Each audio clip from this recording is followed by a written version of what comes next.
സർവേശ്വരനായ എൻ്റെ ഗുരുവിനെ പ്രാർത്ഥിച്ചുകൊണ്ടും ശിശുവിനെ നമിച്ചുകൊണ്ടും വേദിയിലും സഹസ്രിക്കുന്ന ആത്മബന്ധുക്കൾ, നമ്മുടെ ഈ സത്സംഗം കൊണ്ട് നമ്മൾ പല കാര്യങ്ങളും ചർച്ച ചെയ്ത് വരികയാണ്.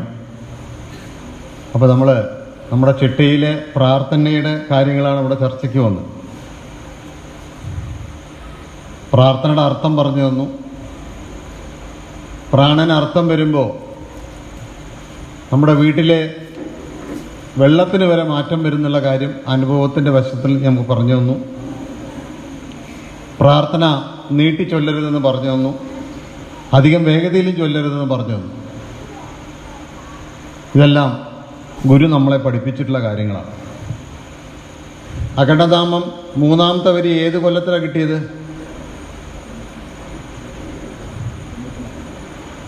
ഒരാൾ പറയുന്നുണ്ട് ഇവിടെ, കറക്റ്റ് ഉത്തരവാണ്. ആർക്കെങ്കിലും പറയാൻ പറ്റുമോ? 94 ഗുരുജയന്തിക്കാണ് നമ്മൾ മൂന്നാമത്തെ വരി ചൊല്ലി തുടങ്ങി. അത് ബലപ്പെടുത്താൻ ഒരു സമയം ഗുരു തന്നു. ഏത് സമയത്താണ് ബലപ്പെടുത്താൻ പറഞ്ഞ്?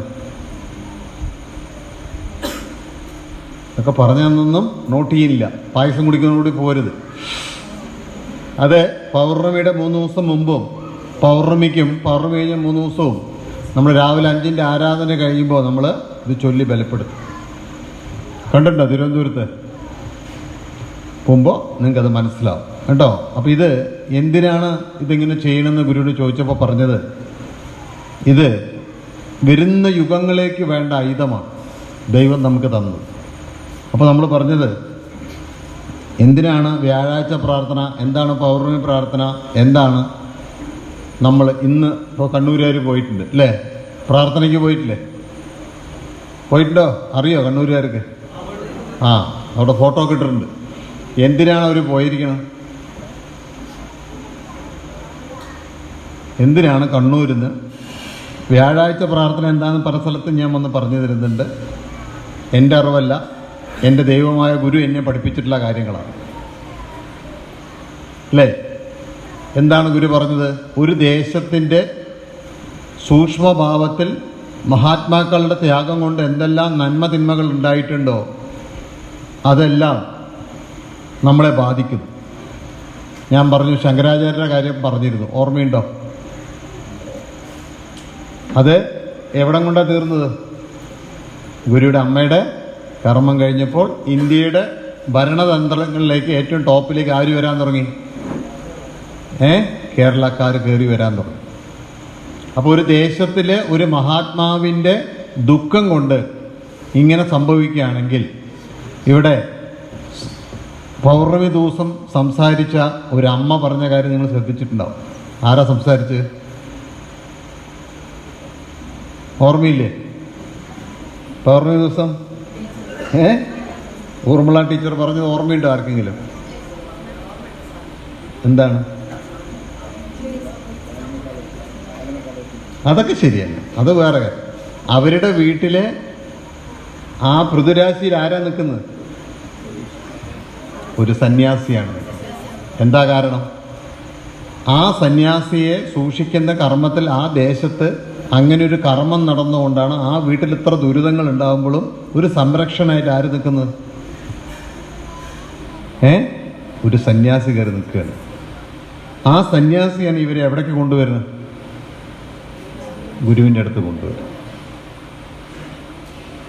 അങ്ങനെയുള്ള അനേക കോടി മഹാത്മാക്കളുടെ ത്യാഗം ചിലപ്പോൾ ഈ കണ്ണൂരിലുണ്ടാവാം. അതിനെ തീർക്കണമെങ്കിൽ എന്ത് വേണം? അത് തീർക്കത്തക്ക വിധത്തിലൊരു ഗുരുവിനോട് പോയി യാചിക്കണം. അതിനാണ് ഇന്ന് കണ്ണൂരുകാരോട് എവിടേക്ക് വരാൻ പറഞ്ഞ്? എവിടേക്ക് വരാൻ പറഞ്ഞ്? ഗുരുവിൻ്റെ അടുത്തേക്ക് വരാൻ പറഞ്ഞു. അപ്പോൾ ഇന്നത്ര 10-15 പേര് പോയിട്ടുണ്ട് അല്ല? 150 കുടുംബത്തിൽ നിന്നും 10-15 പേര് പോവാണ്. എന്തിനാ പോകുന്നത്? ഈ സൂക്ഷ്മഭാവത്തിനെ ശുദ്ധീകരിക്കാൻ 1997 ഗുരു ഒരു യാത്ര ചെയ്തു. ഞാൻ പറഞ്ഞു, ഓർമ്മയുണ്ടോ ആർക്കെങ്കിലും? എവിടേക്കാണ് പോയത്? കന്യാകുമാരിക്ക് യാത്ര ചെയ്തുകൊണ്ട് ഗുരു പറഞ്ഞു, ഇവിടുന്ന് തുടങ്ങിയതാണ് ആരുടെ? വിവേകാനന്ദ സ്വാമിയുടെ ത്യാഗത്തിൻ്റെ വശം പറഞ്ഞുകൊണ്ട് അവർ ഇതിലൂടെയാണ് ഇറങ്ങിപ്പോയത്. പന്തലിട്ടുകൊണ്ടാണ് ഗുരു ഇത് കാണിച്ചത്. നമ്മളെല്ലാവരും ആ സത്സംഗത്തിൽ പങ്കെടുത്തു. ഗുരു സംസാരിക്കുമ്പോൾ ആ വൈകുന്നേര സമയങ്ങളിൽ പന്തലിട്ട് ഗുരു അവിടെ ഇരുന്ന് സംസാരിക്കുക. എന്താണ് അതിൻ്റെ കാരണം? അദ്ദേഹത്തിൻ്റെ ഗുരു പറഞ്ഞതിൻ്റെ അവസ്ഥ കടന്ന് അദ്ദേഹം പോയപ്പോൾ താൻ ചെയ്തു വെച്ച കർമ്മത്തിൻ്റെയൊക്കെ അപ്പുറത്താണ് ഈ കാര്യങ്ങളെന്ന് പറഞ്ഞപ്പോൾ ഇദ്ദേഹം വിഭ്രാന്തിയായി, എല്ലാം കൊണ്ടും വിഷമമായി. അപ്പോൾ കന്യാകുമാരിയിൽ എത്തിയിട്ട് ഇദ്ദേഹത്തിന് ഇതിൻ്റെ കാര്യകാരണങ്ങൾ അറിയുന്നില്ല എന്താണ്. അതാണ് ഗുരു പറഞ്ഞത്, ഇന്നോളം വന്ന മഹാത്മാക്കൾക്ക് ആർക്കും ത്രിമൂർത്തി അവസ്ഥയ്ക്ക് അപ്പുറത്തുള്ള കാര്യം പറഞ്ഞു തരാൻ പറ്റിയില്ല. അത് വാഗ്ബടാനന്ദ സ്വാമി ആയിക്കോട്ടെ, ഇവിടെയുള്ള ഏത് ഈ ഇവിടെ വന്നിട്ടുള്ള മഹാത്മാക്കൾ ആരും ആയിക്കോട്ടെ, അവർക്ക് ആർക്കും ത്രിമൂർത്തി അവസ്ഥയ്ക്ക് അപ്പുറത്ത് പറഞ്ഞു തരാൻ പറ്റാതെ ആയപ്പോൾ ആ കർമ്മത്തിൻ്റെ വശം എങ്ങനെ തിരുത്തുന്ന ആർക്കും അറിയുന്നില്ല. വന്നവർ ഇതിൻ്റെ അടിയിൽ ചെന്ന് പെടുക. നിങ്ങൾ ത്രിമൂർത്തി എന്ന് പറയുമ്പോൾ അപ്പം തന്നെ നിങ്ങളിപ്പോൾ ശിവനെയും ബ്രഹ്മനെയും വിഷ്ണുവിനെയും കണ്ടിട്ടുണ്ടാവും അല്ലേ? അതല്ല കണ്ടത്? ആണോ അല്ലേ? അല്ല, ഞാൻ പറഞ്ഞു അത് 3 മതമാണ്. അത് 3 സ്ട്രോങ് മതമാണ്. ഞാനിവിടെ പറയണത് ത്രിമൂർത്തി എന്ന് പറഞ്ഞാൽ ഞാൻ പറയുകയാണ് ഇസ്ലാമും ക്രിസ്ത്യാനിയും ഹിന്ദുവാണെന്ന് പറഞ്ഞാൽ എങ്ങനെയുണ്ടാവും? നിങ്ങൾ സമ്മതിക്കും? യേശു ക്രിസ്തു നമ്മളെ സംരക്ഷിക്കാനും നബി തിരുമേനി നമ്മളെ സംഹാരം ചെയ്യാനും ഹിന്ദു മതത്തിൽ കൂടെ നമ്മൾ ജനിക്കുകയും ചെയ്യും എന്ന് പറഞ്ഞു കഴിഞ്ഞാൽ നിങ്ങൾ അംഗീകരിക്കും? എന്നാൽ അതുപോലെ തന്നെ അവരും അംഗീകരിക്കില്ല. ശിവൻ്റെ ആൾക്കാർ ഓടിച്ചു വിടും നമ്മളെ അങ്ങനെ പറയാൻ പോയാൽ. വിഷ്ണുവിൻ്റെ ആൾക്കാർ നമ്മൾ ഓടിച്ചു വിടും. ഞാൻ അങ്ങനെ പറഞ്ഞതിനെ അതെല്ലാം വന്നു വൈഷ്ണവിൻ്റെ ആൾക്കാർ. അപ്പം അതല്ല, ജനിക്കുക, ജീവിക്കുക, മരിക്കുക, അതിൻ്റെ അപ്പുറത്തെന്തില്ല നമുക്കറിയില്ല. മരണം കഴിഞ്ഞാൽ എന്താണെന്ന് ചോദിച്ചാൽ ആർക്കും പറയാൻ അറിയുന്നില്ല. അവിടെയാണ് ഗുരു പറഞ്ഞത്, നിങ്ങളുടെ ബോധമാറ്റമാണ് ഇതിൻ്റെ കർമ്മം. ഈ ബോധം മാറുമ്പോൾ ഇത് എവിടേക്ക് പോകണം, ഈ ജീവൻ എവിടെ നിന്നാണോ വന്നത്, ആ കർമ്മത്തെ അറിഞ്ഞ് തിരുത്താൻ അറിയാത്ത അനേക ഗുരുക്കന്മാർ ഈ കണ്ണൂരിൻ്റെയും തലശ്ശേരിയുടെയും ഉണ്ട്. അവരുടെ ഈ പ്രവർത്തനത്തിൻ്റെ ഫലമായിട്ടാണ് ഇവിടുത്തെ സകല ചരാചരങ്ങളിലും പ്രവർത്തനം വരും. നോക്കൂ, നമ്മുടെ സങ്കല്പം എന്താ പറഞ്ഞതെന്ന്? ഇന്നോളം വന്നിട്ടുള്ള സകല മഹാത്മാക്കളുടെയും മോചനം എന്നാണ് ആ പ്രാർത്ഥനയിൽ പറഞ്ഞത് ഗുരു. അല്ലാതെ എനിക്ക് നല്ലത് വരണം, ഇല്ലെങ്കിൽ അവർക്ക് നല്ലത് വരണം, ഇവിടെ ഇരിക്കുന്ന സുരയ്ക്ക് നല്ലത് വരണം, രാമേഷേട്ടൻ നല്ലത് വരണം എന്ന് ഗുരു പറഞ്ഞില്ല. പിന്നെന്താ പറഞ്ഞത്? ഈ മഹാത്മാക്കളുടെ കർമ്മം കൊണ്ട് എൻ്റെ കുടുംബത്തിൽ ഭ്രാന്തന്മാർ ജനിക്കുന്നു, എൻ്റെ കുടുംബത്തിൽ ദാരിദ്ര്യമുണ്ടാകുന്നു, എൻ്റെ കുട്ടികൾ ഞാൻ പറഞ്ഞാൽ കേൾക്കുന്നില്ല.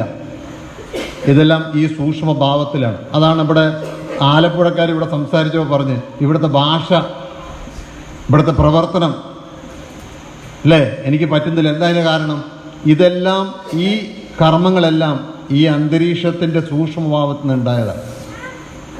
അതാണ് ഞാനിവിടെ പറഞ്ഞ BJP-ക്കാരും കോൺഗ്രസ്സുകാരും മാർക്സിസ്റ്റുകാരും വെട്ടാനുള്ള കാരണം ഈ സൂക്ഷ്മത്തിൻ്റെ ഈ കർമ്മം കൊണ്ടാണ്. ഇതിൽ അനേക ആചാര്യന്മാരുണ്ട്. ഇത് ഓരോ ദേശത്തിനുമുണ്ട്. ഇപ്പോൾ തിരുവനന്തപുരംകാരെ നമ്മളെന്താ വിളിക്കുക? തെക്കനെ നമ്മളെന്താ വിളിക്കുക?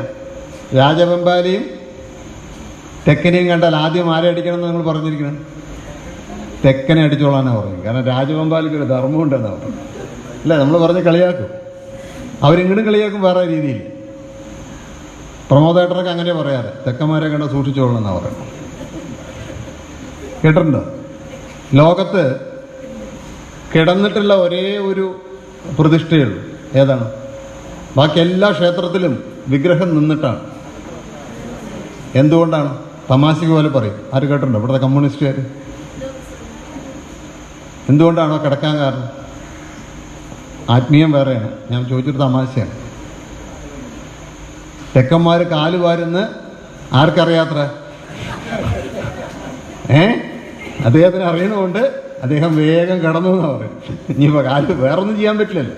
അപ്പോൾ ആ ഓരോ ദേശത്തിൻ്റെയും സ്വഭാവ ഗുണങ്ങൾ അല്ലേ? നമ്മൾ പറയാമല്ലോ, കൊച്ചി കണ്ട അച്ചി വേണ്ട, കൊല്ലം കണ്ട ഇല്ലം വേണ്ട. ഇതെല്ലാം അതാത് സ്ഥലത്തിൻ്റെ സംസ്കാരം കൊണ്ട് വന്നതാണെന്നാണ് ഗുരു പറഞ്ഞത്. ഇങ്ങനെ പലതും പറയാറുണ്ട്. അപ്പോൾ കണ്ണൂരിനെ കുറിച്ച് അങ്ങനെ ഒരു ഉണ്ടാവും. അപ്പോൾ ഞങ്ങളൊക്കെ പോകുമ്പോൾ ഗുരു ചോദിക്കാറുണ്ട്, ഇതാ കാടന്മാർ വരുന്നുണ്ട്. കോടന്മാർ പോയപ്പോൾ കോടന്മാരാരാ? കോഴിക്കോടുകാർ. 2-ാം തീയതി അവരുടെ പ്രാർത്ഥനയാണ്. അവർ ഇറങ്ങുമ്പോൾ ഞങ്ങൾ കയറും. അപ്പോൾ ഗുരു കളിയാക്കിക്കൊണ്ട് പറയുകയാണ്. എന്താ അതിൻ്റെ അർത്ഥം? ആ അന്തരീക്ഷത്തിൽ കെട്ടി നിൽക്കുന്ന ആ സൂക്ഷ്മഭാവത്തെ നോക്കിയിട്ടാണ് ഗുരു സംസാരിക്കുന്നത്. അല്ലാതെ വേറൊന്നുമല്ല. ഗുരുവിനെ സംബന്ധിച്ചോളം ആ സൂക്ഷ്മഭാവത്തിൽ എന്തെല്ലാം ഗതികേടുകളുണ്ടോ അതിനെ ശുദ്ധീകരിക്കും. അതാണ് ഗുരുവിൻ്റെ ഒരു യാത്രയ്ക്ക് വരുമ്പോഴും ഇവിടെ അന്തരീക്ഷത്തിൽ ഒരുപാട് മാറ്റങ്ങൾ സംഭവിക്കും. അതിൻ്റെ ഫലമൊക്കെ ഞാൻ ഇവിടെ പറഞ്ഞിട്ടുണ്ട്. ദാമോദരൻ്റെ വീട്ടിൽ വരുമ്പോഴും സിദ്ധശ്രീധരേട്ടൻ്റെ വീട്ടിൽ വരുമ്പോഴായാലും ശരി, ഈ രാജേട്ടൻ്റെ വീട്ടിൽ വെൽട്രിക്കൽ രാജേട്ടൻ്റെ വീട്ടിൽ വരുമ്പോഴും നിങ്ങളറിയാത്ത ഈ സൂക്ഷ്മത്തിന് ഗുരു മാറ്റം ഉണ്ടാക്കുന്നത്. അത് നിങ്ങൾക്കറിയില്ല. നമ്മൾ കണ്ണുപൊട്ടന്മാരാണ്. നമ്മളെ സംബന്ധിച്ചോളം നമുക്ക് കാറ് വേണം, പൈസ വേണം, മറ്റുള്ളവർ കാണാൻ വേണ്ടി ഡമ്പ് കാണിക്കണം, അല്ലേ? ഇതാണ് നമ്മുടെ ആവശ്യം. അപ്പം നമ്മളെന്തിനാ ഓടിക്കാറിൽ വന്ന് ഇറങ്ങണം? എന്തിനാ ബെൻസ് കാറിലൊക്കെ വന്ന് ഇറങ്ങണം? സുരേന്ദ്ര സാറ് ഒരു ഓടിക്കാറിൽ വന്ന് ഇറങ്ങിക്കഴിഞ്ഞാൽ നമ്മളെന്താ പറയുക? ഇറങ്ങുന്ന സ്ഥലം എല്ലാവരും ഒന്ന് തന്നെയാണ്. ഇപ്പോൾ സൈക്കിളിൽ വന്നാലും ശാന്തിഗിരി ആശ്രമത്തിലെത്തുക, ബൈക്കിൽ വന്നാലും ശാന്തിഗിരിയിൽ, ഓട്ടോറിക്ഷയിൽ വന്നാലും എവിടെ എത്തുക? വെള്ളായി ആശ്രമത്തിലെത്തുള്ളൂ. ഓടിക്കാറിൽ വന്നാലും വെള്ളായി ആശ്രമത്തിലെത്തുന്നത്. പക്ഷേ ഇറങ്ങുന്ന കാറിൻ്റെ വില അനുസരിച്ചിട്ട് ഒരു ഗ്രേഡ് വ്യത്യാസം അയാൾക്ക് കിട്ടും. ഇത് ഒരു ഡമ്പാണെന്നാണ് ഗുരു പറഞ്ഞു. ഇതല്ല നിങ്ങളുടെ വഴി.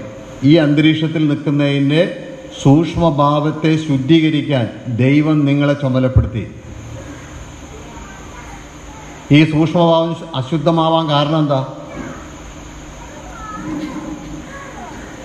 ആർക്കും ഇത് കടന്നു പോകാൻ സാധിച്ചില്ല. ഏത് ത്രിമൂർത്തി അവസ്ഥ എന്ന് പറയുന്ന അവസ്ഥയ്ക്ക് അപ്പുറത്തേക്ക് പറയാനുള്ള സിലബസ് അറിയുന്നില്ല. അറിയാതാകുമ്പോൾ എന്ത് സംഭവിക്കും? ഈ സത്സംഗത്തിൽ വന്നിട്ട് പോലും അവർ ഉറങ്ങിപ്പോവും.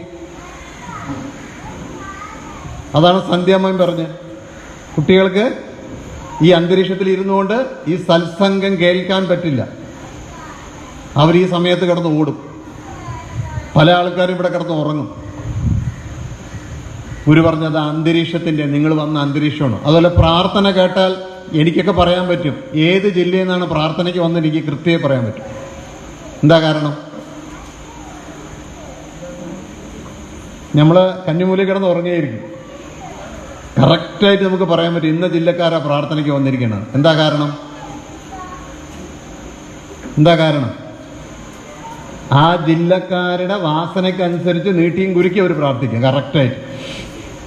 അത് കേട്ടാൽ നമുക്ക് പറയാൻ പറ്റും ഇത് കണ്ണൂരുകാർ എത്തിയിട്ടുണ്ട്. കണ്ണൂരുകാർ ഇന്ന് അവർ വന്നിട്ടില്ലല്ലോ, അവർ സുര വന്നിട്ടില്ല, സുരട നീട്ടി കറക്ക കുറുക്കുള്ള ശബ്ദം കേൾക്കണില്ലല്ലോ, അയാളൊന്നും വന്നിട്ടില്ല അവർ.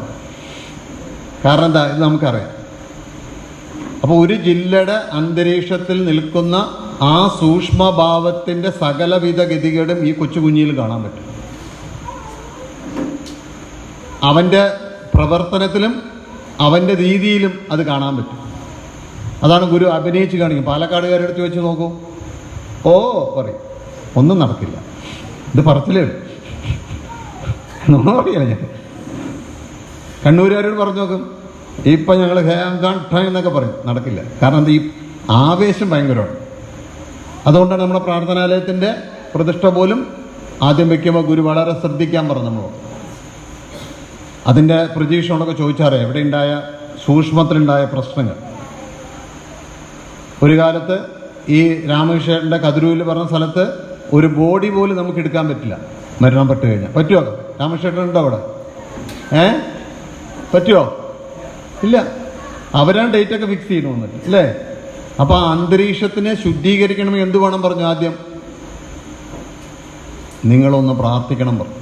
അവിടെ നിൽക്കുന്ന സൂക്ഷ്മഭാവത്തിൽ നിൽക്കുന്ന എന്തെല്ലാം തരത്തിലുള്ള സൂക്ഷ്മ ശക്തികളുണ്ടോ അതിനെ നിങ്ങൾ പ്രാർത്ഥിച്ച് ആദ്യം എവിടെ കൊണ്ടുവരണം? ആശ്രമത്തിൽ കൊണ്ടുവരണം. അങ്ങനെയുള്ള പല കാര്യങ്ങളും. ഇപ്പോൾ നോക്കൂ, ചില മഹാത്മാക്കൾ വന്നു കഴിഞ്ഞാൽ ചിലപ്പോൾ ഗുരു കാണില്ല. നിങ്ങൾക്കറിയോ, കേരളത്തിൻ്റെ ഏറ്റവും ബഹുമാനനായ ഒരു മുഖ്യമന്ത്രി ഉണ്ടായിരുന്നു, കെ കരുണാകരൻ.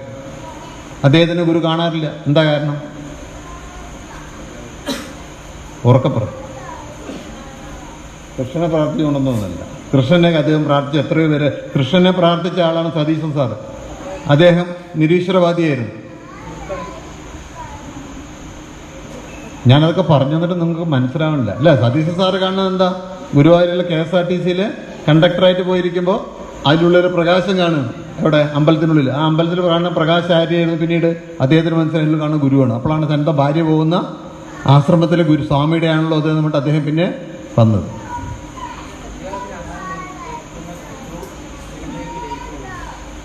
അതുപോലൊക്കെ നമുക്ക് പറയാം. അദ്ദേഹത്തിൻ്റെ കർമ്മശേഷി കൊടുക്കുന്ന ആ പ്രതു ഗുരുവിലേക്ക് ലയിച്ചു കഴിഞ്ഞാൽ അത് ഗുരുവുമായി ബന്ധപ്പെട്ട് കിടക്കുന്ന ഒരു കർമ്മവശം ഗുരുവായൂർ ക്ഷേത്രത്തിലുണ്ട്. അത് ജൈന കർമ്മത്തിൻ്റെ ഭാഗമാണ്. ആ പ്രതിഷ്ഠയുമല്ല, അത് പിന്നീട് സംസാരിക്കാൻ പോകും. അപ്പോൾ ആ കർമ്മത്തിൽ കിടക്കുന്ന ഇതേപോലെ കണ്ണൂരിൽ ഇതുപോലത്തെ കൊച്ചുകുട്ടികൾ ആ കർമ്മവുമായി ബന്ധപ്പെട്ട് കിടക്കുമ്പോൾ അവർക്ക് എന്ത് ചെയ്യാൻ പറ്റില്ല? ആശ്രമത്തിലൊന്നും വെറുതെ ഇരിക്കാൻ പറ്റില്ല. അവർ വേറെ ശ്രദ്ധയിലേക്ക് പോകും. കാരണം ഇതിൻ്റെ രാശി ഏതിൻ്റെയാ? ആ തെറ്റായി നിൽക്കുന്ന ആ മഹാത്മാവിൻ്റെ കർമ്മത്തിൻ്റെ ഭാഗമാണ്. അപ്പോൾ അവർക്ക് എന്ത് തോന്നും? ഇതൊക്കെ വല്ല വേറെ പണിയൊന്നുമില്ല ഇവർക്ക്. രാവിലെ ഉച്ച തൊട്ട് ഊണും തരില്ല, ചാപ്പാടും തരില്ല, അവിടെ കിടന്ന് കുറുകുറു മയക്കും വെച്ച് എന്തൊക്കെയോ പറയണവർ. ഇതിൻ്റെ അടിസ്ഥാനം, അവൻ്റെ ഭാഗ്യമില്ലാത്തതിൻ്റെ അടിസ്ഥാനം ഈ കർമ്മഗതിയാണ്. ഇത് മാറണമെങ്കിൽ ഈ ദേശത്തിൻ്റെ മൊത്തം ആൾക്കാർ ചെന്ന് എവിടെ പോകണം? ഗുരുസന്നിധിയിൽ പോയി പ്രാർത്ഥിക്കണം. അതിനാണ് ഗുരു പറഞ്ഞത്, നിങ്ങൾ ഒന്നിച്ച് ഈ മാസത്തിൽ ഇന്നു മുതൽ, അന്ന് നമ്മൾ പോയി തിരിച്ചു വന്ന് ഗുരുവിൻ്റെ കൂടെ യാത്ര ചെയ്ത് കന്യാകുമാരിയിൽ നിന്ന് തിരിച്ചു വന്ന ശേഷമാണ് ഗുരു പറയുന്നത്, നിങ്ങളുടെ കുട്ടികൾ പഠിക്കാതിരിക്കാനുള്ള കാരണം, നല്ല രീതിയിൽ ഉയർന്ന് പഠിക്കാൻ പറ്റാത്തതിൻ്റെ കാരണം, അപ്പോൾ ഡൽഹിയിലൊക്കെ പോയി റിസർച്ച് ചെയ്യാൻ പറ്റാത്തതിൻ്റെ അടിസ്ഥാന കാരണത്തിൻ്റെ കർമ്മഗതി നിങ്ങളുടെ ദേശത്ത് നിന്ന് പോകണം. നിങ്ങളുടെ പ്രാർത്ഥന ചെയ്തുകൊണ്ട് വരുന്ന ആ ദേശത്തിൽ വരുന്ന മാറ്റങ്ങൾ നിങ്ങൾ കണ്ടുപിടിക്കാൻ പറഞ്ഞു. അപ്പോൾ കൊച്ചി കണ്ടാൽ അച്ചു വേണ്ട എന്ന കർമ്മഗതി മാറിയിട്ട് അവിടെ എന്ത് വരണം? ഒരു വലിയൊരു നന്മ വരണം എന്ന് ഗുരു പറഞ്ഞു.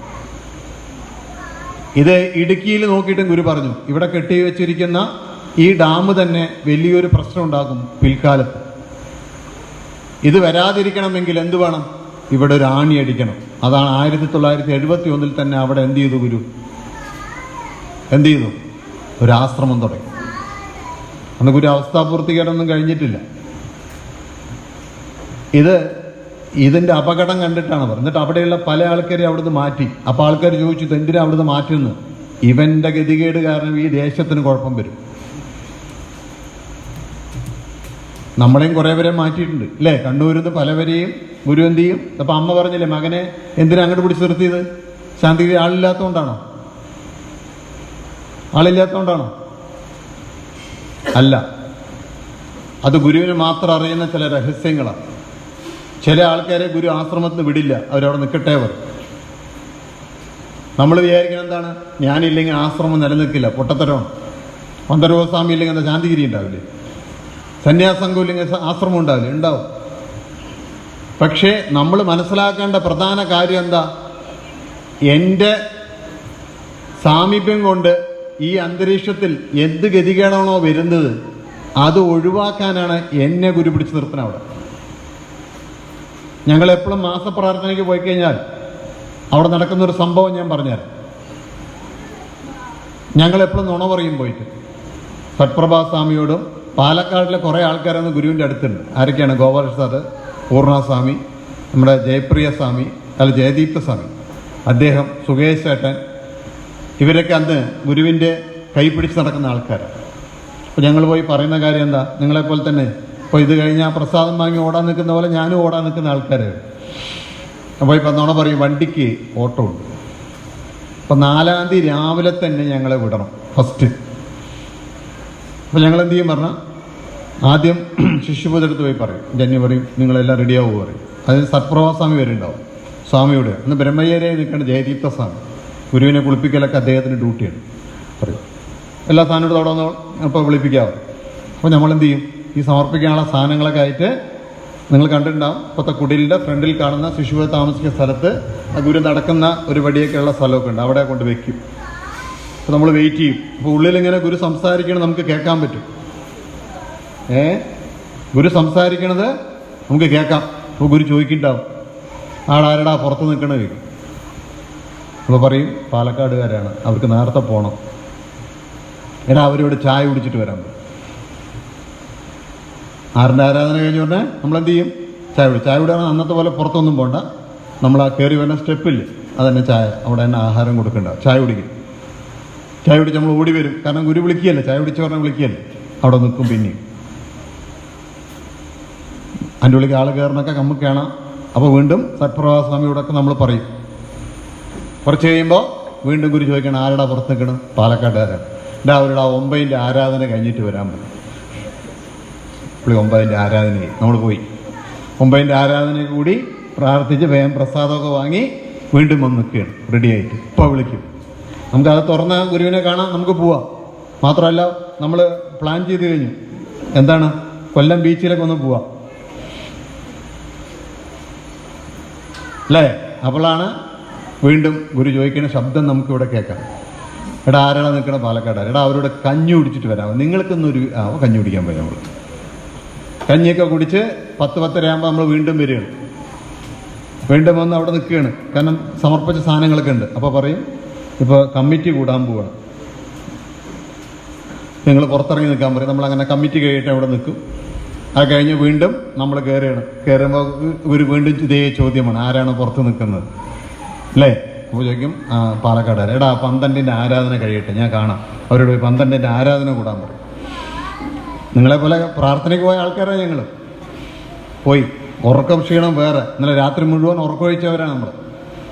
പോയി 12ൻ്റെ ആരാധനയൊക്കെ ആടിക്കൊഴഞ്ഞു കൂടും. എന്നിട്ട് ഒരു 12:30 ആകുമ്പോൾ വീണ്ടും വരും. അപ്പോൾ ഗുരു വിളിക്കാനൊക്കെ പോയിരിക്കണം, നിങ്ങളെ വിളിക്കും, ഇവിടെ നിൽക്കാൻ പറയും. നമ്മളങ്ങനെ നിൽക്കുമ്പോൾ വീണ്ടും ഇതേ ചോദ്യം കേൾക്കുക, എവിടുന്ന്? ഉള്ളിന്ന് അല്ലേ? എന്തായി? നമ്മളോട് പറയണം എന്താണ്? ഊണ് കഴിഞ്ഞിട്ട് വരാം. 1-1:30 അങ്ങനെ നമ്മൾ ഊണ് കഴിക്കാൻ പോകും. ഊണെല്ലാം കഴിഞ്ഞ് നമ്മൾ പറയും, ഈ പാലക്കാട് ഇറക്കാൻ ഗുരു പറഞ്ഞിട്ട് പെട്ടെന്ന് ഞങ്ങൾക്ക് ഫസ്റ്റ് തരാൻ പറയും. ആര് തന്നെ കണ്ണു കോഴിക്കോട് കണ്ണു ഒന്നും അവിടെ കേൾക്കില്ല, വേണമെങ്കിൽ ഇരുന്നോ ഒന്നിച്ച് കിട്ടും പറയും. അങ്ങനെ എല്ലാ ഊണ് കഴിയുമ്പോൾ 2:30 മണിയാവും. വീണ്ടും വരും. അപ്പോൾ ഗുരു പറയണം 3ൻ്റെ ആരാധന കഴിഞ്ഞിട്ട് വരാം. അങ്ങനെ 3ൻ്റെ ആരാധനയ്ക്ക് പോകും നമ്മൾ. ആരാധനയും ഇതേപോലെ ഈ സാധനങ്ങളൊക്കെ കൂടെ വെച്ചിട്ടുണ്ട്. പോവുകയാണ്. 3ൻ്റെ ആരാധനയും കഴിഞ്ഞ് എല്ലാം കഴിഞ്ഞ് നമ്മൾ ഓടിക്കൊണ്ട് വരുമ്പോൾ ഗുരു ആഹാരം കഴിച്ചിട്ടുണ്ട്, കുറച്ച് കിടക്കണം, നിങ്ങൾ വേസ്റ്റ് ചെയ്യും. അങ്ങനെ 4-4:30 ആകുമ്പോൾ വീണ്ടും എന്ത് പറയും? 5ൻ്റെ ആരാധന കൂടാൻ പറയും അല്ലേ? 5ൻ്റെ ആരാധന കഴിയുമ്പോൾ നമ്മൾ വന്ന് മുറേ നിൽക്കുമ്പോൾ പതുക്കെ അത് തുറക്കും, ചെറിയ വാതിൽ. ഗുരു ഭയങ്കര ചിരിച്ച് പുഞ്ചിരിച്ചുകൊണ്ട് ഒന്നും അറിയാത്ത പോലെ നമ്മൾ ചോദിക്കും, പാലക്കാടുകാർ എപ്പോഴാടാ വന്നത്? നമ്മൾ രാവിലെ തൊട്ട് അവിടെ ചോദിക്കുന്ന ചോദ്യങ്ങളാണ്. എന്നിട്ട് നേരെ തിരികെ സത്പ്രഭാസ്വാമിനെയോ ജ്യോതിർമയ സ്വാമിനെയോ ചീത്ത വിളിക്കും. ഞാൻ നിങ്ങൾക്കൊക്കെ ഈ പാവങ്ങൾ വന്ന കാര്യം എന്നോടൊന്ന് പറഞ്ഞുകൂടി, നിങ്ങളൊക്കെ എന്തിനാടാ അവിടെ നിൽക്കണം? ആ പാവങ്ങൾ രാവിലെ തൊട്ട് ഇവിടെ വന്ന് പ്രാർത്ഥന കഴിഞ്ഞ് നിൽക്കുകയാണ് എന്നൊക്കെ പറഞ്ഞ് ഭയങ്കര ചീത്തയാണ് അവർ. നമുക്കൊരു സന്തോഷം, അവർ ചീത്ത പറയും അല്ലേ? അത്രയേ ഉള്ളൂ. കാരണം ഇത്ര നേരം ഗുരുവിനെ കാണാത്ത, ഉറക്കം പറ്റാത്തതിൻ്റെ ഒരു വിഷമമാണ്. എന്നിട്ട് ഗുരു നമ്മളോട് കാര്യങ്ങളൊക്കെ സംസാരിച്ച് പാലക്കാട് ഹോസ്പിറ്റലിലെ കാര്യവും നമ്മുടെ എന്തൊക്കെ കാര്യങ്ങൾ ചോദിക്കാണ്ടോ അതെല്ലാത്തിനും മറുപടിയും കാര്യങ്ങളെല്ലാം പറയുമ്പോൾ സമയം 6 മണിയായി. അപ്പോൾ ഗുരു പറയാണ്, എടാ നീ രാത്രി സമയത്ത് യാത്ര ചെയ്യാനൊക്കെ ബുദ്ധിമുട്ടില്ല, നിങ്ങളൊരു കാര്യം ചെയ്യും, ഇവിടുന്ന് ആഹാരം കഴിച്ചിട്ട് പോയാൽ മതി. 6ൻ്റെ ആരാധനയും കഴിഞ്ഞ് ആരാധന കിട്ടുമല്ലോ. ആരാ കഴിഞ്ഞിട്ട് നിങ്ങളൊരു കാര്യം ചെയ്യും, ഇവിടെ തന്നെ കഞ്ഞിയൊക്കെ കുടിച്ചിട്ട് വേറെ എവിടെയും കയറി കഴിക്കണ്ട, രാത്രി നല്ല ആഹാരം കിട്ടില്ല. ശരി, അങ്ങനെ നമ്മൾ പോയാൽ കിട്ടുമോ? 6ൻ്റെ ആരാധന കഴിഞ്ഞ് അവിടെ പോകുമ്പോൾ 8-8:30 ആവും നമുക്ക് ആഹാരം കിട്ടുമ്പോൾ. പിന്നെ എന്താ രക്ഷയുള്ളൂ? 9ൻ്റെ ആരാധനയും കൂടി കൂടും. 9ൻ്റെ ആരാധനയൊക്കെ കൂടിയിട്ട് പിന്നെ വണ്ടി കയറി പ്രാർത്ഥിച്ച് നമ്മൾ പുറപ്പെടും. ഇത് സ്ഥിരം പരിപാടിയാണ് ഞങ്ങളുടെ. അപ്പോൾ ഞാനൊരു ദിവസം പാലക്കാടിൻ്റെ വേറൊരു കാര്യമായി ഞങ്ങളെ വേറെ മീറ്റിങ്ങിന് വിളിച്ച സമയത്ത് ഞാൻ ഗുരുവിനോട് ഈ സംശയം ചോദിച്ചു, ഇതെന്തിനാ ഗുരു ഞങ്ങളിങ്ങനെ ഈ വൈകുന്നേരം വരെ ഇവിടെ പിടിച്ചു നിർത്തണമെന്ന് ചോദിച്ചു. അപ്പോൾ ഗുരു പറഞ്ഞ ഏറ്റവും വലിയ മറുപടിയാണ് നമ്മുടെ ആശയം. നിങ്ങളിവിടെ നിന്നുകൊണ്ട് എനിക്ക് ഒരു ഗുണവുമില്ല, നഷ്ടമേ ഉള്ളൂ. പക്ഷെ നിന്റെ ഒരു പൃഥുവിനോ നീ ആരാധിച്ചവയ്ക്കോ ഒരു രാശി മാറണമെങ്കിൽ 10 ആരാധന നിങ്ങൾ കൂടണം. എത്ര ആരാധന കൂടണം? അതിനാണ് നിങ്ങളെ ഞാൻ ഇവിടെ പിടിച്ചു നിർത്തിയത്. വേണമെങ്കിൽ നിൽക്കാം, അല്ലെങ്കിൽ പൊയ്ക്കോ. അന്നു മുതൽ പാലക്കാടുകാർ പിന്നെ എന്ത് ചെയ്തിട്ടില്ല? ചോദിക്കേണ്ട പരിപാടി. ഗുരു വിളിക്കുമ്പോൾ പോയി കാണും. 9-ന്റെ ആരാധന കഴിയാതെ ആ വണ്ടി സ്റ്റാർട്ട് ചെയ്യില്ല. ഞാനായിരുന്നു അതിൻ്റെ മെയിൻ്റെനൻസ് നോക്കിയിട്ടുണ്ടായിരുന്നു. അപ്പോൾ നമ്മൾ ഒരു പ്രാർത്ഥനയ്ക്ക് പോകുമ്പോൾ ഒരു ദേശത്തിൻ്റെ ആരാധനാമൂർത്തി ഉൾപ്പെടെ സകല കർമ്മങ്ങളും മാറിക്കിട്ടും.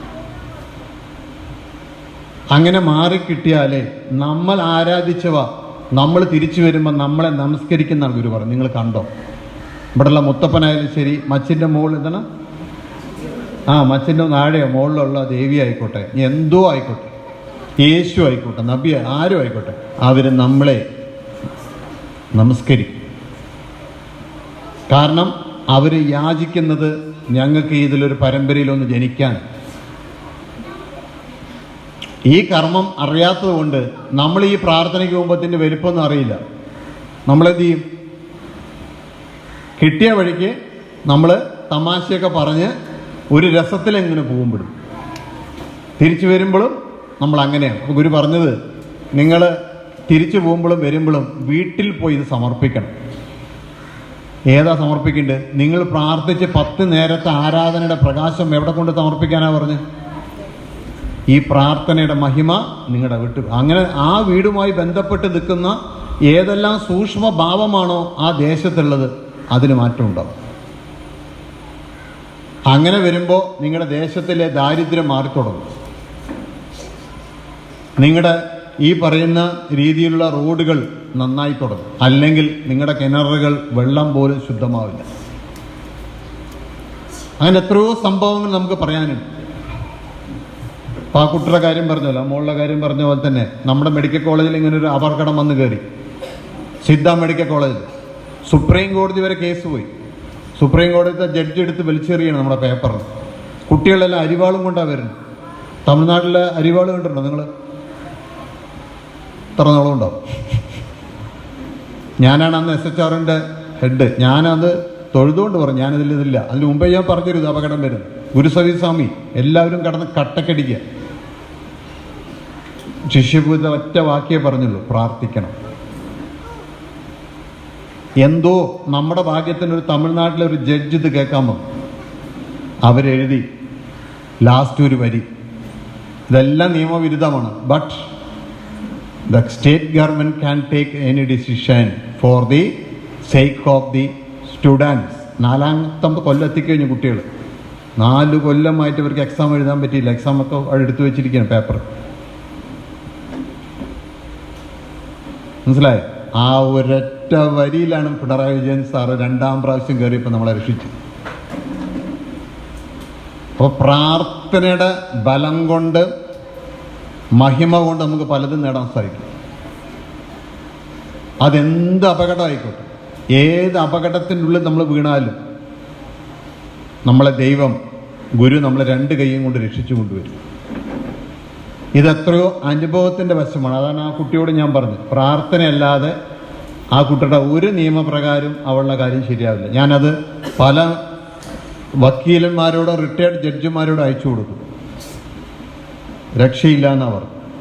അപ്പോൾ ഏത് കാര്യത്തിലും നമ്മൾ മനസ്സിലാക്കി. 2:45 നമുക്ക് നിർത്താം. പിന്നീട് അത് ഞാനൊരു 2-3 ഗുരുവാണി ഉണ്ട്, അത് പിന്നെ വായിക്കാം. അപ്പം നിങ്ങൾ ഈ മാസപ്രാർത്ഥനയ്ക്ക് പോകുന്നത് നിങ്ങൾ വിചാരിക്കരുത് അത് നിങ്ങളുടെ ഒരു ആവശ്യമായി നിങ്ങൾ കാണരുത്. അത് ഈ ദേശത്തിൻ്റെയും ഈ സൂക്ഷ്മഭാവത്തിൻ്റെയും മാറ്റം വരുത്താനാണ്. അങ്ങനെ വരണമെങ്കിൽ നിങ്ങൾ ഓരോ ജില്ലയിൽ കൂടെ നിങ്ങൾ യാത്ര ചെയ്യുമ്പോൾ നമുക്ക് മനസ്സിലാവും. മലപ്പുറം ജില്ലയിൽ കൂടെ നിങ്ങൾ യാത്ര ചെയ്ത് നോക്കിയിട്ടുണ്ടോ? എന്താ അവിടുത്തെ കാഴ്ച കാണാൻ? നിങ്ങൾ വെറുതെ ഒന്ന് യാത്ര ചെയ്ത് നോക്കും കേട്ടോ. എപ്പോഴെങ്കിലും ഓരോ ജില്ലയിൽ നിങ്ങൾ യാത്ര ചെയ്ത് നോക്കും. ഓരോ ജില്ലയിൽ നിൽക്കുന്ന മരങ്ങളെ ഒന്ന് ശ്രദ്ധിക്കും നിങ്ങൾ. അതുകൊണ്ടാണ് ഗുരു പറഞ്ഞത്, സകല ചരാചരങ്ങൾക്കും ഗുണം കിട്ടത്തക്ക വിധത്തിൽ നിങ്ങളുടെ ദോഷം മാറുന്ന പറഞ്ഞത് അല്ലേ? അങ്ങനെയല്ല നമ്മൾ സങ്കല്പം പറഞ്ഞത്. ദൈവത്തിന്റെ ദോഷം മാറിയാൽ എന്ത് സംഭവിക്കും? ആ ദേശത്തിലെ സകല ചരാചരങ്ങൾക്കും ഗുണമുണ്ടാവുന്ന പറഞ്ഞു. അപ്പോൾ ദോഷം ആരിൽ നിന്നുണ്ടായത്? നമ്മുടെ കർമ്മത്തിൽ നിന്നാണ് ഈ ദോഷം ഉണ്ടായിട്ട്. അതിന് ഉദാഹരണം ജ്യോതിർമയ സ്വാമി പറയും, ഒരു പുൽത്തകിട് കണ്ടിട്ടുണ്ടോ നിങ്ങൾ? ഇങ്ങനെ പുൽത്തകിട് അവിടെ എല്ലാവിടെയും പുല്ലായിരിക്കും. അതുകൂടെ മനുഷ്യൻ നടക്കാൻ തുടങ്ങി വെച്ചോ, അവിടെ എന്ത് സംഭവിക്കും? എന്താണ് ആ പുല്ല് ഉണങ്ങാൻ കാരണം? നമ്മുടെ അണുക്കളാണ് അവിടെ നടക്കുമ്പോൾ. നമ്മുടെ അണുക്കളുടെ ഗുണം എന്താ? ആ പുല്ലിനെ കരിച്ചു കളയും. അതേസമയം ഒരു ആട് നടന്നാലോ, പശു നടന്നാലോ ഉണ്ടോ? അപ്പോൾ ഈ പരമ്പരയിൽ ഏറ്റവും ഈ ഭൂമിയിലെ ജീവജാലങ്ങളിലെ ഏറ്റവും ഉയർന്നു നിൽക്കുന്ന മനുഷ്യനായ നമ്മുടെ കർമ്മത്തിൻ്റെയും സങ്കല്പത്തിൻ്റെയും ഫലം ഈ അന്തരീക്ഷത്തിൽ കയറി കിടക്കുന്നു. അതാണ് 14 ജില്ലയിലും 14 ചൂട്.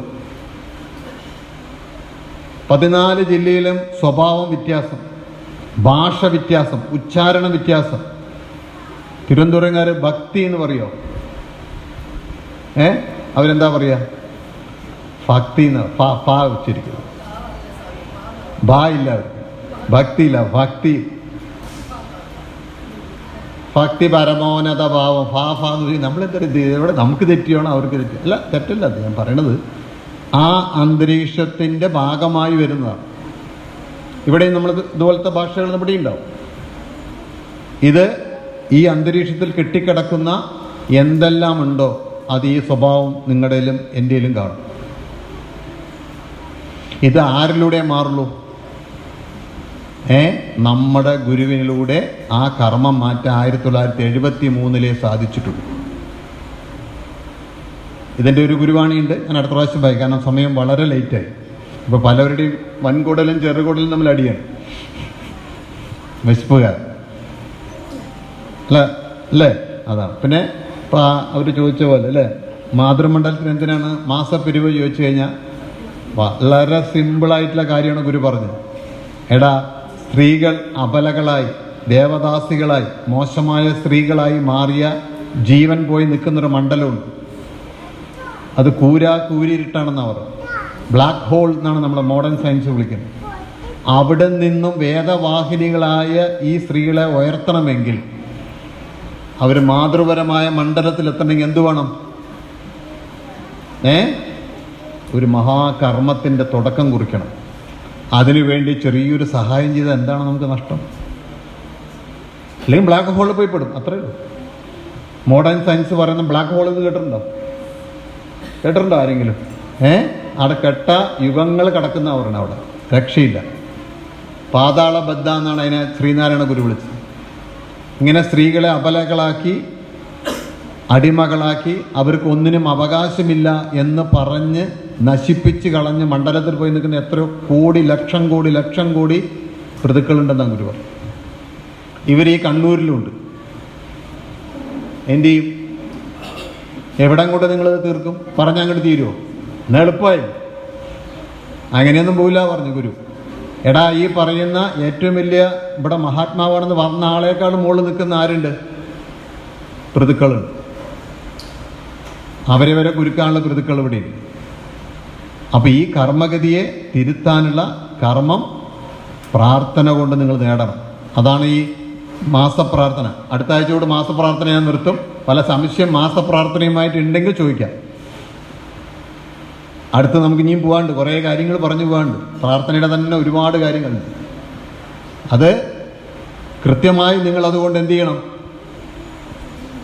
ദരിദ്രമുള്ളവൻ, കടം കയറിയവൻ, മാനസിക രോഗമുള്ളവർ, കല്യാണം കഴിയാത്തവർ, ഇങ്ങനെ ദേശത്ത് പ്രശ്നം ഉണ്ടാക്കുന്നവർ, ഇവരൊക്കെ എന്ത് ചെയ്യണം?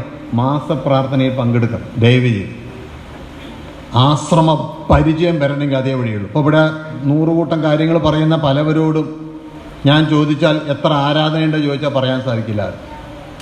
ആശ്രമത്തിൻ്റെ അടിസ്ഥാനങ്ങൾ പലത് ചോദിച്ചാൽ അവർ കിടന്ന് കുഴപ്പം അല്ലേ? അപ്പോൾ അതുകൊണ്ട് അത് നമ്മൾ നോക്കണ്ട. പക്ഷെ ഗുരുവിൻ്റെ അവിടെ ചെല്ലുമ്പോൾ ഗുരു പറഞ്ഞു കൊടുക്കുന്ന ആ കുട്ടിയോടും പറഞ്ഞതാണ് പ്രാർത്ഥിക്കാനാ പറഞ്ഞു. അല്ലെങ്കിൽ മറ്റൊരു കോളേജ് നോക്കിക്കോളാൻ പറഞ്ഞു. കാരണം അത് രക്ഷപ്പെടില്ല എന്ന് ഗുരു ശിഷ്യബോധിക്ക് അറിയാം. കാരണം ഇതിൻ്റെ കാര്യങ്ങൾ വേറെ. അപ്പോൾ ഇതിനെ ഒരു ഇൻഡസ്ട്രിയിൽ തുടങ്ങിയാൽ പോലും ചിലവിടെ അത് വിജയിക്കില്ല. ഗുരു പറയാറുണ്ട്, എടാ അത് ഇവിടെ വിജയിക്കില്ല, ഈ അന്തരീക്ഷത്തിൽ വിജയിക്കില്ല, നീ മറ്റൊരു സ്ഥലത്ത്. ഷൂട്ടിംഗ് വരെ മാറ്റിച്ചിട്ടുണ്ട് സിനിമയുടെ, അറിയോ? നിങ്ങൾ രാജീവഞ്ചൽ സാറൊക്കെ വരുമ്പോൾ ചോദിച്ചു. ചില സ്ഥലത്ത് പോയിട്ട് ആദ്യത്തെ ഇതെടുക്കാൻ പറയും. അങ്ങനെ അത് വിജയിക്കുള്ളൂ പറയും. അതൊക്കെ ആത്മീയത്തിൽ നമ്മൾ അറിയാത്ത കുറേ രഹസ്യങ്ങളുണ്ട്. അത് ഗുരുവിൽ നിന്ന് മാത്രം കിട്ടുന്നതാണ്. അതുകൊണ്ട് നിങ്ങൾ വ്യക്തമായിട്ട് ഈ കാര്യങ്ങൾ, കുടുംബത്തിൻ്റെ ഗതികേട് മാറണമെങ്കിൽ ഈ പ്രാർത്ഥനയ്ക്കൊക്കെ നിങ്ങൾ ഒന്നിച്ചു പോവുക. ട്രെയിനിൽ പോയി അവിടെ പോയി പ്രാർത്ഥിച്ച് തിരിച്ച് ഇതേപോലെ നമ്മളൊരു ദിവസം അവിടെ നിന്ന് പ്രാർത്ഥിച്ച് തിരിച്ചു വരണം. അപ്പം ഈ കർമ്മത്തിൻ്റെ പ്രാർത്ഥനയുടെ ആ മഹിമ നിങ്ങൾ മനസ്സിലാക്കുക. ഏത് വിഷമങ്ങളും നിങ്ങളെ തീർന്നു പോകും.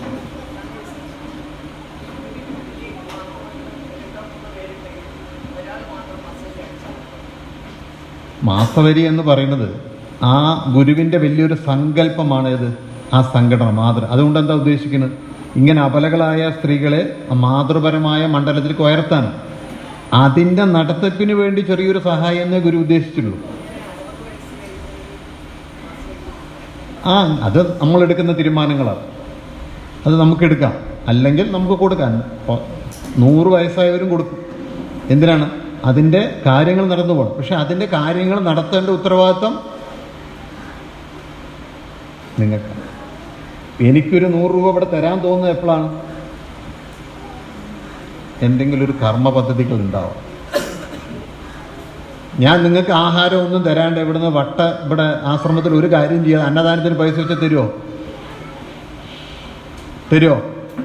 തരില്ല. അപ്പം നല്ല ആഹാരവും നല്ല ഇതും കർമ്മങ്ങളും വരുമ്പോഴാണ് നമ്മൾ എന്ത് ചെയ്യുക? റോഡില്ലാതെ റോഡ് ടാക്സ് കൊടുക്കും. അപ്പം നമ്മൾ അതിന് വേണ്ട കാര്യങ്ങളും വശങ്ങളും നമ്മൾ എന്ത് ചെയ്യണം. അത് ചെയ്യിപ്പിക്കാം കേട്ടോ. അമ്മ ചോദിച്ചാൽ അപ്പോൾ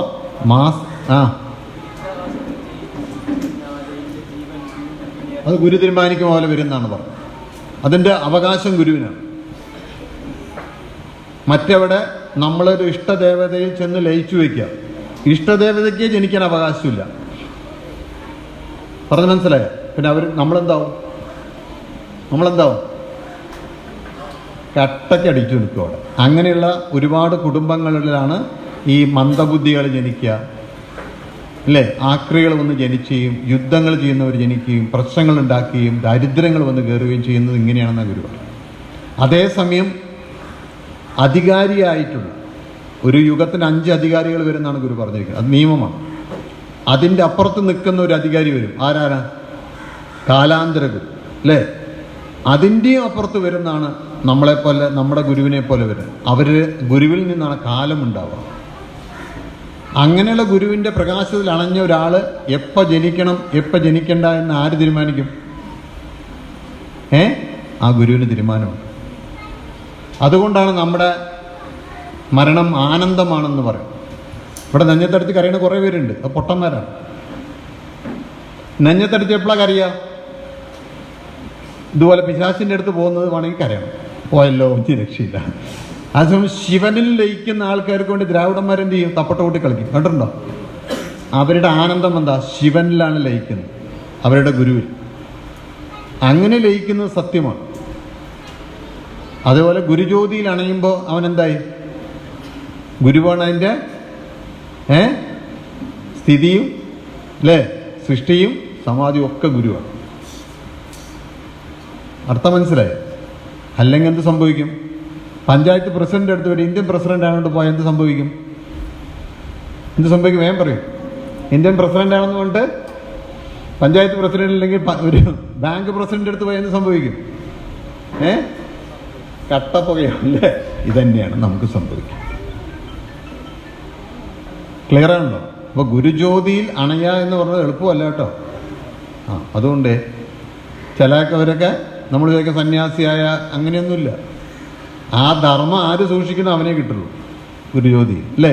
അപ്പം ഞാൻ പണ്ട് ഇവിടെ അങ്ങനെ ചെയ്തിട്ടുണ്ട്, ഞാൻ ഇങ്ങനെ ചെയ്തിട്ടുണ്ട്, ഞാൻ പണ്ട് അതൊന്നും ഗുരു പറയും. ഞാനിവിടെ DGM ആയിരുന്നു, ഞാൻ മറ്റേതൊന്നുമല്ല. ആരാണോ ആ ധർമ്മം സൂക്ഷിച്ചത് അവൻ ഗുരുവിലുണ്ടാവും. ഓക്കെ, നിർത്താം. ഇനിയും ചോദ്യങ്ങൾ കുറേ ഉണ്ട്, അതിന് ഉത്തരം പറഞ്ഞിട്ടില്ല ഞാൻ. ഒരാൾ ചോദിച്ച ചോദ്യമുണ്ട്, എല്ലാം ദൈവനിശ്ചയപ്രകാരം നടക്കുകയാണെങ്കിൽ എന്തിനാണ് സ്വാമി പ്രാർത്ഥിക്കണം ചോദിച്ചതിൻ്റെ ഉത്തരം ഞാൻ പറയാനുണ്ട്. ചോദിച്ചിട്ടുണ്ട്, നല്ല ചോദ്യമാണ്, ബ്യൂട്ടിഫുൾ ക്വസ്റ്റ്യനാണ്. ഫസ്റ്റ് ക്വസ്റ്റ്യനാണത്. എല്ലാം ദൈവനിശ്ചയപ്രകാരം ദൈവമല്ലേ നടത്തുന്നത്, പിന്നെ എന്തിനാണ് നിങ്ങൾ പ്രാർത്ഥിക്കണം? അങ്ങനെ പ്രാർത്ഥിക്കുകയാണെങ്കിൽ ദൈവനിശ്ചയത്തിനെതിരല്ലേ എന്നുള്ളൊരു ചോദ്യമുണ്ട്. അല്ലേ? അതൊക്കെ നമുക്ക് പറയാം. ഇപ്പം നമുക്ക് വിശപ്പ് നല്ല ബാധിച്ചിട്ടുണ്ട് എല്ലാവരും. അതുകൊണ്ട് പലതും ഞാനിപ്പോൾ പറഞ്ഞ തലയിൽ കയറില്ല. രമേമ്മ എങ്ങനെയല്ലേ, തലയിൽ കയറില്ല ഇപ്പോൾ. അപ്പോൾ അതുകൊണ്ട് 2:45 ഞാൻ പിന്നെ ഒരു അവസരത്തിൽ നമുക്ക് ഇനി ഉണ്ടല്ലോ, നമുക്കെന്താ നവോല് ജ്യോതിർദിനത്തിനെ കുറിച്ചും ഒക്കെ നവപൂജ്യത്തിനെ കുറിച്ചൊക്കെ സംസാരിക്കാം. നവപൂജ്യത്തിൻ്റെ അർത്ഥം അറിയാം ആർക്കെങ്കിലും? എന്താ ഗുരുവിൻ്റെ ജന്മദിനത്തിനെ നമ്മൾ നവപൂജിതം എന്ന് വിളിക്കണം?